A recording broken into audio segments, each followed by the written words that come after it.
So Tesla just officially put on the website the new rear-wheel drive Cybertruck, the base model, so to speak. After looking at it, I'm really not sure what Tesla's thinking with all this, although I do have a theory as to what their plan is with this base Cybertruck. So let's just get into it and kind of go over everything, and then at the end of the video, I'll let you know what my initial thoughts are. Okay, so now here we are in the configurator. You can see we have 3 trims to choose from now, and this one is known as the long range rear wheel drive for the base model. But just to make it easier, we're going to start off here and click compare models, just so we can really give a good breakdown. This is a really good list. So you can see here, price-wise, it's just a mere $10,000 difference from the all-wheel drive, and the all-wheel drive, as you might already know, has all the features that basically have been stripped away from the long range. First off, let's start with range. You can see the base model here is the best when it comes to range, 350 miles versus the all-wheel drive that has 325, and then the Cyber Beast that has 320. Again, 25 miles of difference to me is really not that great in the sense of how much you're losing just for $10,000 less. I'd rather pay $10,000 more for the all-wheel drive and take the hit of 25 miles less range just because of this base model just not really having much. One little perk that is kind of nice is that supercharging within 15 minutes between all 3 of these vehicles. Your base model is the best because it is getting 147 miles worth of range being able to be put on it with in just 15 minutes of supercharging. But again, the all-wheel drive, 137. Again, we're looking at a 10-mile difference per 15 minutes of charge at a supercharger. Not by any means anything groundbreaking. And then the towing here's another big one for some people. Again, I wouldn't really be towing a lot if I own one of these. I pretty much would probably just use the bed, but obviously for a lot of people looking to buy a truck of some sort, this could definitely be a big thing. We have a 3,500 pound difference between the base model and the all-wheel drive, as well as the Cyber Beast is the same here as the all-wheel drive. So again, that's, to me, the 11,000 pounds towing is not too bad, but dropping it down to 7,500 is definitely, quite a substantial loss for some people. The payload here is, again, you're losing 400 pounds worth of payload here between the some of the other trims. Powertrain here, again, we have a single motor rear wheel drive, a mechanical rear locking differential, which is definitely different than some of the other 2 trims with the dual motor and everything, with mechanical front and rear locking differentials. Obviously, if you have a rear wheel drive, you are going to be quite below what the other trims can offer in that. We've got a single motor here, as we kind of already know, nothing surprising there. The rear wheel drive base model now, you are only getting 6.2 seconds 0 to 60. A decent hit, because usually once you're 0 to 60 is like, I would say like 5.5 seconds or more. It's good, and you'll definitely feel it, but you won't feel it as much as something in the 4-second range for the most part. But again, still plenty fast at 6.2 seconds for 0 to 60 on something like the Cybertruck, but still a noticeable hit, I will say.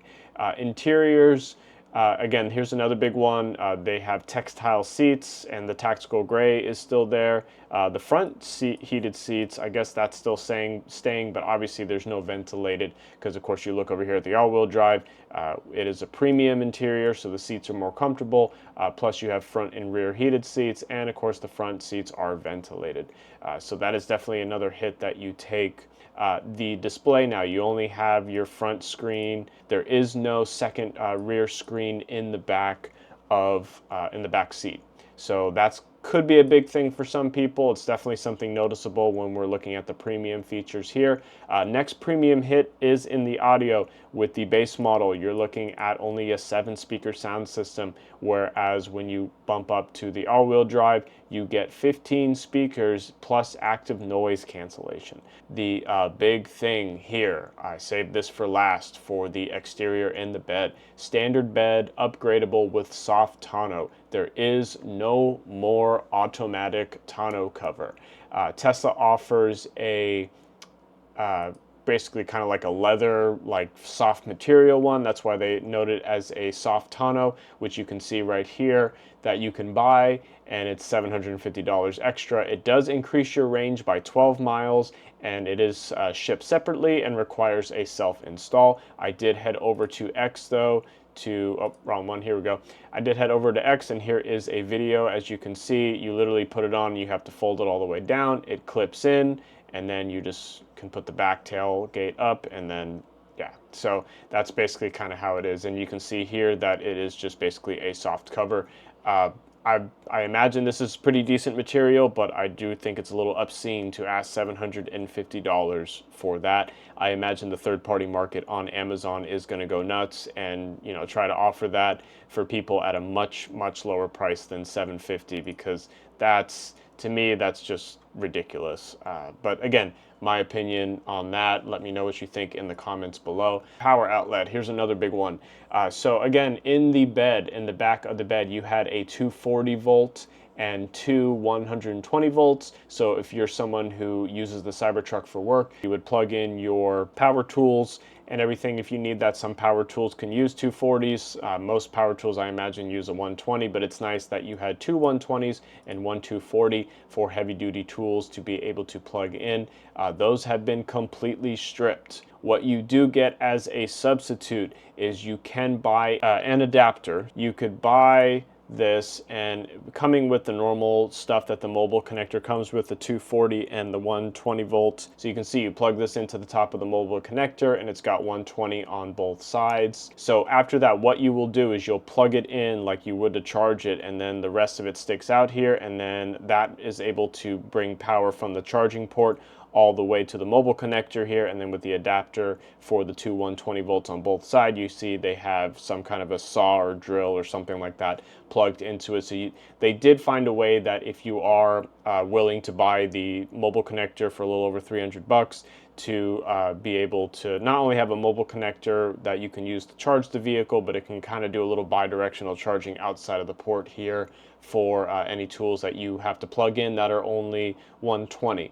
Here's another very big one too that I think people don't really think about, because this is kind of more of an internal thing, but the suspension is now just an adaptive coil spring suspension. No more adaptive air suspension, okay? Plus you can no longer adjust the ride height because it is no longer air suspension. So that is another big one for people that affects the ride comfort. I imagine because it's a big vehicle, it might not feel that bad, but still a noticeable difference that if you were to drive an all-wheel drive or a Cyber Beast and then you drove the base model, I imagine you would feel some kind of difference, because air suspension is no joke. It is very nice, but it is a premium feature.